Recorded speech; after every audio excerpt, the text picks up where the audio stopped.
அனைவருக்கும் வணக்கம். இன்றைக்கி இந்த வீடியோவில் எதை பற்றி பார்க்க போகிறோம் அப்படின்னு பார்த்தீங்கன்னா, மரபுத்தொடர் வரிசை அப்படிங்கிற தலைப்பை பேஸ் பண்ணி ஒரு 50 மரபுத்தொடர் வரிசை சொற்களை தான் பார்க்க போகிறோம். இது முதல் வீடியோ கிடையாது. ஏன்னா இதுக்கு முன்னாடி 425 மரபுத்தொடர் வரிசை சொற்களை கம்ப்ளீட்டாக பார்த்து முடிச்சாச்சு. அதோட கண்டினியூட்டி தான் இது. அந்த வீடியோ பார்க்காதவங்களுக்காக லிங்க் டிஸ்கிரிப்ஷனில் கொடுக்குறேன். அதை டச் பண்ணி பார்த்துக்குங்க. சரி, வாங்க வீடியோக்குள்ளே போகலாமா? இப்போ முதல் சொல் பார்த்தீங்கன்னா கொட்டை போடுதல் சொல்லி கொடுத்துருக்காங்க. கொட்டை போடுதல்னால் நம்ம ஒரு மாம்பழத்தை சாப்பிட்றோன்னு வச்சுக்கோங்க. அதோட விதையை தூக்கி கீழே போடுவோம். கீழே போடுற அந்த விதை நிலத்தில் விழுந்து மரமாக மாறிடும். நம்மளை பொறுத்த வரைக்கும் அது தேவையில்லாத கொட்டை, ஆனால் அந்த மரத்தை பொறுத்த வரைக்கும் அது விதை இல்லையா? அப்போ கொட்டை போடுதல் அப்படின்னா விதைத்தல்னு ஒரு பொருள் இருக்குது. அதுக்கப்புறம் கொண்டான் கொடுத்தான் கொடுத்துருக்காங்க. கொண்டான் அப்படின்னா வாங்கினவன், கொடுத்தான்னா கொடுக்குறவன். ஒரு பொருளை வாங்குகிறான், இன்னொருத்த கொடுக்குறான். எந்த பொருள் அப்படின்னு பார்த்தீங்கன்னா இது சம்பந்த முறையை குறிக்குது. சம்பந்த முறையில் பெண்ணை கொடுப்பாங்க இல்லையா? அதை தான் கொடுக்குது. கொண்டான் கொடுத்தான் அப்படின்னா சம்பந்தம் செய்தோர். அடுத்து கொண்டு செலுத்தல்னு கொடுத்துருக்காங்க. இதை அதிகமாக யூஸ் பண்ணக்கூடிய வார்த்தை. கிரிக்கெட் ஆடும்போது சொல்லுவாங்கள்ல, டே மேட்சை கடைசி வரைக்கும் கொண்டுட்டு போடா அப்படிம்பாங்க. அப்போ இறுதி வரை எடுத்து செல்லுதல்னு வச்சுக்கலாம். கொண்டு செல்லுதல்னால் இறுதி வரை நடத்துதல். அது மட்டும் இல்லாமல் இதை ரெண்டாக பிரிப்போம். கொண்டு செலுத்தல் பிரிப்போம். கொண்டு அப்படின்னா வாங்கிட்டு போகிறது, செலுத்துதல்னால் திருப்பி கொடுக்கறது. ஒன்றை வாங்கிட்டு இன்னொன்று கொடுக்குறோம். இது கொடுக்கல் வாங்கலை குறிக்குதா? அப்போ கொடுக்கல் வாங்கல் செய்தல்னு ஒரு பொருள் இருக்குது. அடுத்தது கொத்தும் குறையுமாகன்னு கொடுத்துருக்காங்க. கொத்தா ஒரு பொருளை நீங்கள் கொடுக்குறீங்க, அதில் கொஞ்சோண்டு குறைஞ்சிருக்குன்னு வச்சுக்கோங்க. அப்போ நான் என்ன சொல்லுவேன்? அரைகுறையாக இருக்குன்னு தானே சொல்லுவேன். அப்போ கொத்தும் குறையுமாக அப்படின்னா அரைகுறையாயின்னு அர்த்தம். அடுத்து கொம்மை கொட்டுதல்னு கொடுத்துருக்காங்க. கொம்மை அப்படிங்கிறது மாட்டோட முதுகு பகுதியை தான் கொம்மைன்னு சொல்லுவாங்க. கொட்டுதல் அப்படின்னா தட்டுறது. நான் இப்போ மாட்டை கூப்பிடணும்னு வச்சுக்கோங்க, அதை முதுகை தட்டி தான் கூப்பிடுவேன். அப்போ கொம்மை கொட்டுதல் அப்படின்னா தட்டி அழைத்தல்னு அர்த்தம், இல்லது முதுகை தட்டி கொடுத்தல்னு அர்த்தம். சரிங்களா? அடுத்து கொழு கொம்புன்னு கொடுத்துருக்காங்க. கொழு கொம்பு அப்படின்னா நான் என்ன பண்ணுறேன், கொழுன்னு எண்ணெய் எடுத்து நல்லா கொம்பில் தேய்க்கிறேன். தேய்க்கும் போது என்ன ஆயிரும்? அது பயங்கர ஷார்ப்பாயிருமா? அதில் கை வச்சா என்ன ஆயிரும்? கையில் கோடு விழுந்துடும், ஞாபகம் வச்சுக்கோங்க. அப்போ கொழு கொம்பு அப்படின்னா பற்றுக்கோடுன்னு அர்த்தம். அடுத்து கொள்முதல் கொடுத்துருக்காங்க. இதை அதிகமாக யூஸ் பண்ணுவோம். கொள்முதல் பண்ணியிருக்கேன் அப்படிம்பாங்க. அப்போனா என்ன அர்த்தம்? வாங்கிய விலைன்னு அர்த்தம். அப்போ கொள்முதல் அப்படின்னா வாங்கின விலை. அடுத்து கொள்ளா கொள்ளைன்னு கொடுத்துருக்காங்க. நம்ம கேட்போம்ல, ஏன்டா இப்படி கொள்ளை அடிக்கிற அப்படின்னு கேட்போம்ல. அப்படின்னு என்ன அர்த்தம்? அதிகமாக காசு வச்சு விற்கிறது. அப்போ கொள்ளா கொள்ளை அப்படின்னா மிகுதின்னு அர்த்தம். அடுத்து கொள்ளா கொல்லின்னு கொடுத்துருக்காங்க. நம்மளை யார் கொல்லாமல் கொல்லுவா அப்படின்னு பார்த்தீங்கன்னா, நம்ம குடும்பமாக ஒன்றா உட்காந்து சாப்பிட்டுட்ருப்போம். அதில் ஒருத்தர் மட்டும் இந்த குடும்பத்தை உடைக்கணும், நம்ம எல்லாரையும் அழிக்கணும் அப்படிங்கிறதுக்காக தனியாக உட்காந்து சாப்பிடுவாங்க. அவங்க தான் நம்மளை கொல்லாமல் கொல்லுவாங்க. அப்போ கொல்லா கொல்லி அப்படின்னா தனியாக உண்டி விருப்பம் முள்ளவர்கள்னு அர்த்தம். அடுத்து கொல்லி சொருகுதல் சொல்லி கொடுத்துருக்காங்க. ரொம்பவே சிம்பிள். நம்ம அதிகமாக இந்த வார்த்தையை யூஸ் பண்ணுவோம். நல்லா இருந்த குடும்பத்தில் தீயை வச்சுட்டு போயிட்டாண்டா அப்படிம்போம். அப்போ கொல்லி அப்படின்னா தீன்னு அர்த்தம். தீ சொருகுதல், தீயை வச்சுட்டான் அப்படின்னு என்ன அர்த்தம்? கேடு செய்தல்னு அர்த்தம். அப்போ கொல்லி சொருகுதல்னா கேடு செய்தல், அப்படி இல்லைன்னா தீ வைத்தல்னு அர்த்தம். இப்போ அடுத்து கோகு தட்டுதல் சொல்லி கொடுத்துருக்காங்க. ரொம்பவே சிம்பிள். என் ஃப்ரெண்டு கோபின்னு ஒருத்தன் உண்டு, அவனை ஞாபகம் வச்சுப்பேன். அவன் தான் இந்த கோகு. அவன் சாதாரணமாக தான் இருப்பான். அவனை போய் லைட்டாக தட்டினீங்கன்னு வச்சுக்கோங்க, அவனுக்கு அந்த அளவுக்கு கோபம் வரும். ஆரவாரம் செய்தல், கலாட்டா பண்ணிடுவான். அதான் கொடுத்துருக்காங்க. கோகு தட்டுதல் அப்படின்னா ஆரவாரம் செய்தல். கோடானு கோடி. கோடானு கோடி நன்றி ஏசப்பா அப்படிம்பாங்கல்ல, அப்படின்னு என்ன அர்த்தம்? பல கோடின்னு அர்த்தம். கோடான கோடினா பல கோடி. அடுத்து கோணல் மாணல் சொல்லி கொடுத்துருக்காங்க. நம்ம யூஸ் பண்ணக்கூடிய வார்த்தை தான். கோணலாக இருந்தாலும் என்னுடையதாக்கும் அப்படின்னு குர்குரே ஆடு பார்த்துருக்கோம்ல, அப்படின்னா என்ன அர்த்தம்? நேராக இல்லாமல் தடுமாறி தாறுமாறாக இருக்கும். அப்போ கோணல் மாணல் அப்படின்னா தாறுமாறுன்னு அர்த்தம். அடுத்து கோபுரம் தாங்கி அப்படி சொல்லி கொடுத்துருக்காங்க. ரொம்பவே சிம்பிள். இப்போ நான் ஒரு கோபுரத்தை கட்டும் போதே அதுக்கான தாங்கக்கூடிய அமைப்புகளை உருவாக்கியிருப்பேன். தனியாக நான் தாங்கி அப்படிங்கிற ஒரு விஷயத்த வைக்கணும்னு அவசியம் இல்லை. அப்படி நான் வச்சேன்னா என்னை முட்டாளுன்னு தான் சொல்லுவாங்க. கோபுரம் தாங்கி அப்படிங்கிறது எதை குறிக்குது அப்படின்னு பார்த்தீங்கன்னா, காரிய பொறுப்பாளிகளாக நடிப்போன்னு கொடுத்துருக்கு. அந்த காரியத்துக்கும் அவனுக்கும் சம்மந்தமே இல்லை. அவன் இல்லைனா கூட அந்த காரியம் நல்ல மாதிரியாக தான் நடக்கும். ஆனால் அவன் தான் முக்கியம் அப்படிங்கிற மாதிரி நடிக்கக்கூடியவங்களை தான் கோபுரம் தாங்கிம்பாங்க. கோபுரத்துக்கு அந்த தாங்கி தேவையில்லையோ அதே மாதிரி அந்த காரியத்துக்கு அவங்க தேவையில்லை. இப்போ அடுத்து கோமாளி கூத்துன்னு கொடுத்துருக்காங்க. இது என்ன கோமாளி கூத்து? கோமாளி அப்படின்னா நகைச்சுவை பண்ணுறவங்க, ஃபன் பண்ணுறவங்கள தான் கோமாளின்னு சொல்லுவாங்க. கூத்து அப்படிங்கிறது இந்த கோயில் கொடையில் நடக்கும்ல கூத்து, அதாவது காசு வாங்கிட்டு பண்ணுறது, அதுதான் கூத்துன்னு சொல்லுவாங்க. அப்போ கோமாளி கூத்து அப்படின்னா நகைச்சுவையை காசு வாங்கிட்டு பண்ணுறது. நகைப்பு விலைக்கு செயல் அப்படின்னு வரும். சரிங்களா? அடுத்து கோயிற் பெருச்சாலின்னு கொடுத்துருக்காங்க. ரொம்ப சிம்பிள். பெருச்சாளி என்ன பண்ணும் பார்த்துருக்கீங்களா? நமக்கே தெரியாமல் நம்ம வீட்டில் பள்ளம் நோண்டிட்டு இருக்கோம். அப்போ கோயில் பெருச்சாளினா கோயிலோட நிலத்தை அவங்களுக்கே தெரியாமல் என்ன பண்ணிட்டு இருப்பாங்க? சாப்பிட்டுட்டு இருப்பாங்க. பள்ளம் நோண்டி சாப்பிட்டுட்டு இருப்பாங்க. அப்போ கோயில் பெருச்சாளி அப்படிங்கிறது கோயில் சொத்தை மறைவாக கொள்பவன் அர்த்தம். இப்போ கோலக்காரன் சொல்லி கொடுத்துருக்காங்க. இப்போ பசங்க வந்து ரோட்டில் போய் கோலம் போட்டாங்கன்னா என்ன பண்ணுவாங்க? எல்லாரும் கேலி பண்ணுவாங்களா? அப்போ கோலக்காரன் அப்படின்னா கேலிக்காரன் அர்த்தம். சரி, ஓகே. இப்போ பார்த்த வரைக்கும் ஸ்பீடாக ரிவிஷன் பண்ணிவிட்டு அடுத்ததுக்கு போகலாம். முதல்ல என்ன பார்த்தோம்? கொட்டை போடுதல்னு பார்த்தோம். கொட்டை போடுதல்னா விதை விதைத்தல். அடுத்து கொண்டான் கொடுத்தான் பார்த்தோம். கொண்டான் கொடுத்தான்னா சம்பந்தம் செய்தல். அடுத்து கொண்டு செலுத்துதல் அப்படின்னு பார்த்தோம். கொண்டு செலுத்துதல் இறுதி வரை நடத்தல். அடுத்து கொத்தும் குறையுமாகன்னு பார்த்தோம். கொத்தும் குறையுமாகனா அரைகுறையாக. அடுத்து கொம்மை கொட்டுதல் பார்த்தோம். கொம்மை கொட்டுதல்னால் தட்டி அழைத்தல், அவர் முதுகை தட்டி கொடுத்தல்னு பார்த்தோம். அடுத்து கொள்ளு கொம்புன்னு பார்த்தோம். கொள்ளு கொம்பு அப்படின்னா பற்றுக்கோடுன்னு அர்த்தம். அடுத்து கொள்முதல்னு பார்த்தோம். கொள்முதல் அப்படின்னா வாங்கின விலைன்னு அர்த்தம். அடுத்து கொள்வனை கொடுப்பனைன்னு பார்த்தோம். ஸோ கொள்வனைனா பெண்ணை கொடுத்து பெண்ணை வாங்கும் திருமண தொடர்புன்னு பார்த்தோம். அடுத்து கொல்லா கொள்ளைன்னு பார்த்தோம். கொல்லா கொள்ளை அப்படின்னா மிகுதின்னு சொன்னோன்னா அடுத்து கொல்லா கொல்லி பார்த்தோம். கொல்லா கொல்லினா தனியாக உண்டி வெப்பம் உள்ளவர்னு பார்த்தோம். அடுத்து கொல்லி சொருகுதல்னு பார்த்தோம். கொல்லி சொருகுதல் அப்படிங்கிறது வேறு ஒன்றும் கிடையாது, கேடு செய்தல், தீ வைத்தல்னு பார்த்தோம். அடுத்து கொழு தட்டுதல்னு சொன்னேன். கொழு தட்டுதல் அப்படின்னா ஆரவாரம் செய்தல். அடுத்து கோடான கோடின்னு சொன்னேன். கோடான கோடினா பல கோடின்னு அர்த்தம். அதுக்கப்புறம் கோணல் மானல்னு சொன்னேன். கோணல் மானல்னா தாறுமாறாக இருக்கிறதுன்னு அர்த்தம். அடுத்து கோபுரம் தாங்கின்னு சொன்னேன். கோபுரம் தாங்கினா காரிய பொறுப்பாளியாக நடிப்போன்னு அர்த்தம்.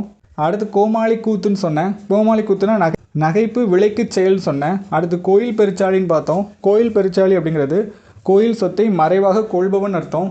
அடுத்து கோலக்காரன் அப்படின்னா கேலிக்காரன் அர்த்தம். அடுத்தது கோலம் காணுதல் அப்படி சொல்லி கொடுத்துருக்காங்க. நம்ம அம்மா அப்பாலாம் சொல்லுவாங்கள்ல, இந்த கோலத்தை பார்க்கறதுக்காக அம்மா இவ்வளோ கஷ்டப்பட்டேன் அப்படிம்பாங்க. அப்படின்னு என்ன அர்த்தம்? துன்பத்திற்கு உள்ளாகுதல்னு அர்த்தம். அப்போ கோலம் காணுதல் அப்படின்னா துன்பத்திற்கு உள்ளாகுதல். அடுத்து கோலாகலம் கொடுத்துருக்காங்க. அந்த ஃபங்க்ஷன் வந்து பயங்கர கோலாகலமாக நடந்துச்சு அப்படிம்பாங்க. அப்படின்னு என்ன அர்த்தம்? குக்குரல் ஆடம்பரமாக நடந்துச்சுன்னு அர்த்தம்.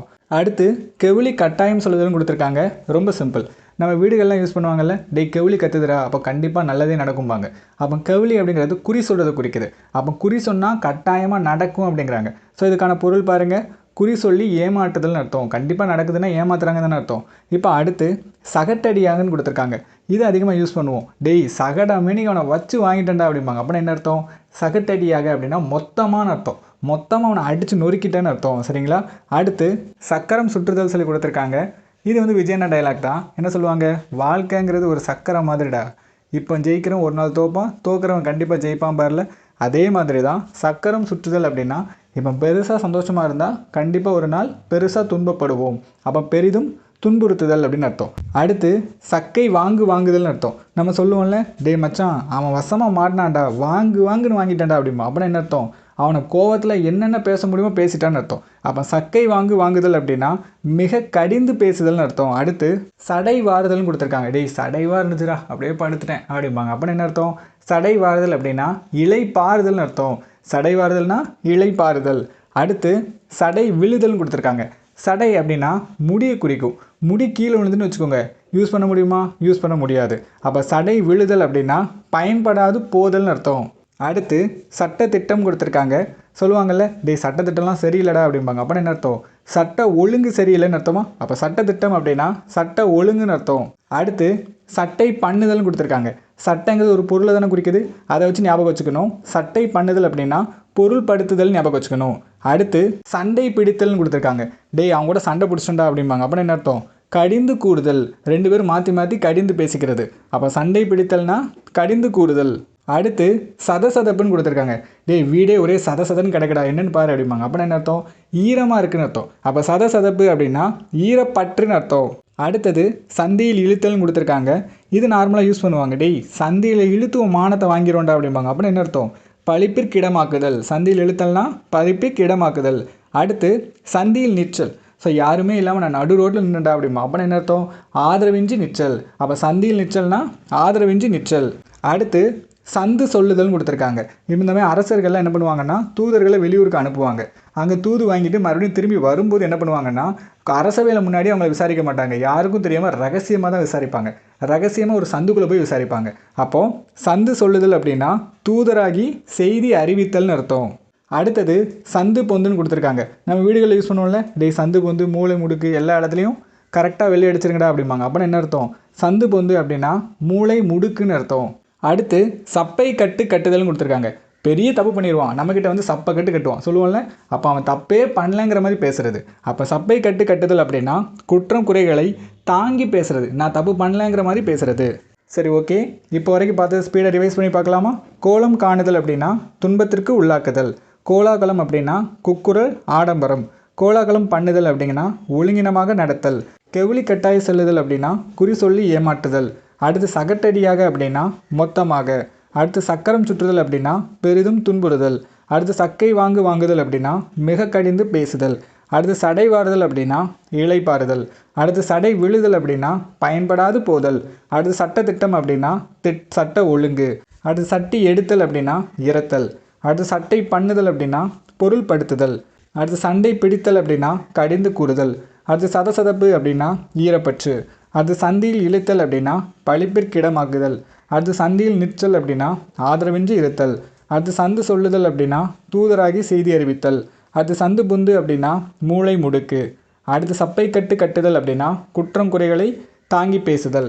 அடுத்தது சரடு திரித்து கூறுதல் சொல்லி கொடுத்துருக்காங்க. ஃபர்ஸ்ட் இந்த சரடுனா என்னன்னு தெரிஞ்சுக்கோங்க. ஒரு மரம் இருக்குது, அந்த மரத்துலேருந்து ஒரு இலை விழுதுன்னு வச்சுக்கோங்க. அந்த இலையை தான் அந்த மரத்தோட சரடுன்னு சொல்லுவோம். இப்போ இந்த இலையை நான் எடுத்துகிட்டு போய் என்ன சொல்கிறேன்னா, மரத்தில் இலை விழலை, அதுக்கு பதிலாக கிளை தான் விழுந்துச்சு அப்படின்னு சொன்னால் அதான் திரிச்சு சொல்கிறது, ஒரு விஷயத்த வேற மாதிரி சொல்கிறது. அப்போ சரடு திரித்து கூறுதல் அப்படின்னா ஒன்றை பொய்யாக கற்பித்து கூறுதல். அடுத்து மறுபடியும் பாருங்கள், சரடு விடுதல்னு கொடுத்துருக்காங்க. சரடு நான் சொல்லிட்டேன், மரத்துலேருந்து ஒரு இலை தான் சரடு. இப்போ அந்த இலையை எடுத்துகிட்டு போய் நான் வேற ஒருத்தங்கிட்ட கொடுக்குறேன், இலையை வச்சுக்கோங்க அப்படின்னு கொடுத்தா அதான் சரடு விடுதல், வேற ஒருத்தங்கிட்ட விடுறேன். அப்போ என்ன சொல்ல வராங்க, பிறர் வழியாக தன் கருத்தை தெரிவித்தல். நான் மரம், நானே டைரெக்டாக இலையை கொடுத்துடலாம், நான் என்ன பண்ணுறேன், இலையை எடுத்துகிட்டு போய் வேற ஒருத்தங்களை வச்சு கொடுக்க வைக்கிறேன், அதான் சரடு விடுதல். அடுத்து சரமாரியாகன்னு கொடுத்துருக்காங்க. டேய் அவன் கூட சண்டைக்கு வந்தான்டா, சர மாதிரி அடிடா அப்படிமா, அப்படின்னா என்ன அர்த்தம், இடைவிடாது அப்படின்னு அர்த்தம். அப்போ சரமாரியாக அப்படின்னா இடைவிடாமல். அடுத்து சரி கட்டுதல்னு கொடுத்துருக்காங்க. என் பையன் நிறைய கடன் வாங்கிட்டான்ப்பா, இப்போ தான் கொஞ்சம் கொஞ்சமாக எல்லாத்தையும் சரி கட்டிட்டு வரேன் அப்படிம்பாங்க. அப்போனா கடனை தீர்த்தல்னு வரும், அதுக்கப்புறம் ஈடு செய்தல்னு வரும். சரிங்களா? அடுத்து சரிக்கு சரின்னு கொடுத்துருக்காங்க. ரொம்பவே சிம்பிள். டே இப்படியே சரிக்கு சரி பேசிட்டே இருந்தா எப்போ தாண்டா இந்த பிரச்சனை முடியும் அப்படின்னு கேட்போம்ல, அப்போ பதிலுக்கு பதில் பேசுறது. சரிக்கு சரினா பதிலுக்கு பதில், அப்படி இல்லைன்னா பழிக்கு பழி நடந்துக்கிறது. அவன் தப்பு பண்ணால் நம்மளும் தப்பு பண்ணுறது, இப்படியே பண்ணிக்கிட்டே இருக்கிறது. ஓகேவா? இப்போ அடுத்து சரி வரன்னு கொடுத்துருக்காங்க. நம்ம கேட்போம்ல, டே வேலையை முடிச்சிட்டியாடா அப்படின்னு கேட்பான். அவன் என்ன சொல்லுவான், இல்லைடா இன்னும் சரி வர முடிக்கலடா, அப்படி கொஞ்சம் கொஞ்சம் பேலன்ஸ் இருக்குது, சரியாக வரல அப்படிமா. அப்படின்னா என்ன அர்த்தம், முழுவதுமாகன்னு அர்த்தம். அப்போ சரி வரனா முழுவதுமாக. அடுத்து சர்க்கரை பேச்சுன்னு கொடுத்துருக்காங்க. சர்க்கரைனா ஸ்வீட்னஸ், அப்போ இனிமையான பேச்சுன்னு அர்த்தம். சர்க்கரை பேச்சு இனிமை காட்டும் சொல். அடுத்து சல்லுப்படுதல்னு கொடுத்துருக்காங்க. ஃபர்ஸ்ட் இந்த சல்லு அப்படின்னா என்னன்னு தெரிஞ்சுக்கோங்க. சல்லு அப்படின்னா தொந்தரவுன்னு அர்த்தம். நம்ம ஏரியாக்களில் சொல்லுவாங்கல்ல, டேய் அவன் ஒரு சல்லி பேடா, அவன்கிட்ட போய் பிரச்சனை பண்ணுறா அப்படிமா. அப்போ என்ன அர்த்தம், அவன் எப்போ பார்த்தாலும் தொந்தரவு கொடுத்துக்கிட்டே இருப்பான்னு அர்த்தம். அப்போ சல்லு அப்படின்னா தொந்தரவுன்னு அர்த்தம். படுதல் அப்படின்னா தொந்தரவுக்கு உள்ளாகுதல்னு அர்த்தம். அப்போ சல்லுப்படுதல் அப்படின்னா தொந்தரவுக்கு உள்ளாகுதல். சரி, ஓகே. இப்போ பார்த்த வரைக்கும் மறுபடியும் ஒரு ரிவைஸ் பண்ணி பார்க்கலாமா? சரடு திரித்து கூறுதல் அப்படின்னா ஒன்றை பொய்யாக கற்பித்தல்னு அர்த்தம். அல்லது சரடு விடுதல் அப்படின்னா பிறர் வழியாக தன் கருத்தை வெளியிடுதல்னு அர்த்தம். அடுத்து சரமாரியாக அப்படின்னா இடைவிடாமல் அர்த்தம். அடுத்து சரி கட்டுதல் அப்படின்னா ஈடு செய்தல் ஆர் கடனை தீர்த்தல்னு அர்த்தம். அடுத்து சரிக்கு சரி அப்படின்னா பதிலுக்கு பதில் ஆர் பழிக்கு பழின்னு அர்த்தம். அடுத்து சரி வர அப்படின்னா முழுதும்னு அர்த்தம். அடுத்து சர்க்கரை பேச்சு அப்படின்னா இனிமை காட்டும் சொல்லுன்னு அர்த்தம். அடுத்து சல்லுப்படுதல் அப்படின்னா தொந்தரவுக்கு உள்ளாக்குதல்னு அர்த்தம். சரி, ஓகே. இந்த வீடியோ உங்கள் எல்லாருக்கும் பிடிச்சிருக்குன்னு நினைக்கிறேன். இதே மாதிரி இன்னும் நிறைய வீடியோ பார்க்குறதுக்கு மறக்காமல் நம்ம சேனலை சப்ஸ்கிரைப் பண்ணிடுங்க. தேங்க்யூ.